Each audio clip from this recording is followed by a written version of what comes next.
what happens when the giant of Africa decide to break its own monopoly on violence? Right now, President Tinubu is pushing the Senate to tinker with the 1999 Constitution to allow for the creation of state police. On paper, it sounds like local security for local problems. But zoom out and you realize this is a massive geopolitical earthquake. Are we finally seeing the birth of true federalism in Nigeria to secure our vital food corridors?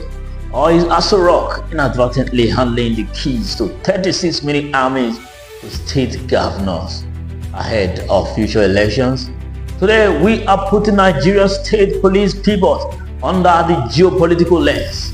Stick around because the ripple effect of this decision will be fed from the street of Adamawa all the way to the West think tank predicting our collapse. To understand this move, we have to look outside our borders. For years, Western think tank and global risk analysts have hovered around the failed state narrative for Nigeria. Why? Because the Sahel right above us has become the global epicenter of terrorism and instability. Why the global elite at Davos 2026 talk about the age of competition, Aso Rock is fighting an existential battle for sovereignty in its own backyard. The centralized Nigerian police force NPF is stretched dangerously thin. By pushing for state police, Tinubu is sending a message to the international community. We are not failing, we are restructuring. It is a desperate, necessary pivot to decentralized security and match the asymmetric threats pouring in from the Sahel. But let's bring it back home. What is the immediate catalyst here? It's blood and economy. We recently saw the devastating tragedy in Adamawa where 27 people, including a governor's relative, were killed. The banditry isn't just a security crisis. It is an economic stranglehold on Nigerian food corridors. If farmers can farm, inflation skyrockets and the naira bleeds. But here is the million-dollar question. The dark side of the state police debate that nobody wants to talk about.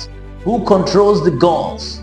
Critics are terrified that creating state police means creating 36 private militia for state governors. We already see how state electoral commission operate or how traffic enforcement agencies are sometimes used as political weapons. If a governor can deploy an armed, legalized police force, what happens to opposition parties? What happens when a state government runs out of funds to pay these armed men? We could be swapping one national security crisis for 36 local ones. So, is this restructuring or survival? The truth is, it's both. The 1999 Constitution centralized security model is obsolete against modern borderless insurgency. Nigeria needs localized intelligence and rapid response. State police is the logical answer. But without ironclad federal oversight, stretched funding mechanism, and independent operational command, this geopolitical masterstroke could easily become a domestic nightmare. Nigeria is stepping onto a tightrope, and the whole of the West Africa is watching to see if we make it across. I want to hear from you. Do you trust your state governor to command a fully armed police force? Will state police finally secure our farm, or is a recipe for disaster? Drop your thoughts in the comments below. I read all of them.